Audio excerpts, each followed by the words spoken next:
बिना बोलैले कहे अइनी ए गंगा मैया। बिना बोलैले कहे अइनी ए गंगा मैया।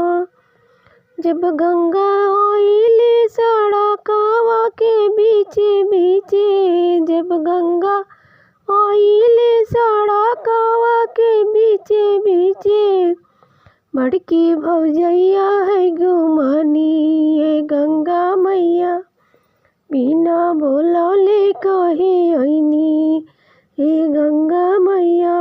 बिना बोलौले कहे अइनी। जब गंगा आइली बगैचवा के बीचे बीचे। जब गंगा आइली बगैचवा के बीचे बीचे। मछली भौजैया है घुमानी ए गंगा मैया। बिना बोलौले कहे अइनी ए गंगा मैया। जब गंगा आइली खेतवा के बीचे बीचे। जब गंगा आइली खेतवा के बीचे बीचे।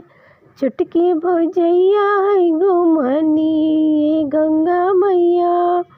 बिना बोलौले कहे अइनी ए गंगा मैया।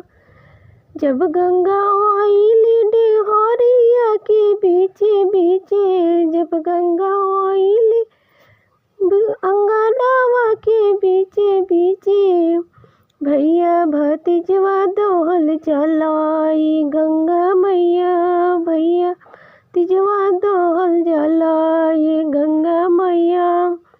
तोहरा के देबो गंगा सिर में सिंदूरवा हो। तोहरा के गंगा सिर में सिंदूरवा हो। भैया भतीजवा छाने लाहूँ ये गंगा मैया। बिना बोलौले कहे अइनी ये गंगा मैया। तोहरा के देबो गंगा हाथ में लहठिया हो। तोहरा के देबो गंगा तना पे चुनरिया हो। भैया भतीजवा छाने लाहूँ ये गंगा मैया। बिना बोलौले कहे अइनी ये गंगा मैया। तोहरा के देबो गंगा कपूरा बतिया हो। तोहरा के देबो गंगा घिउवा हो मदवा हो। रोजे तोहरा के गंगा करम पूजनवा हो। भैया भतीजवा छाने लाहूँ ये गंगा मैया। भैया भतीजवा का छाने लाहूँ ये गंगा मैया।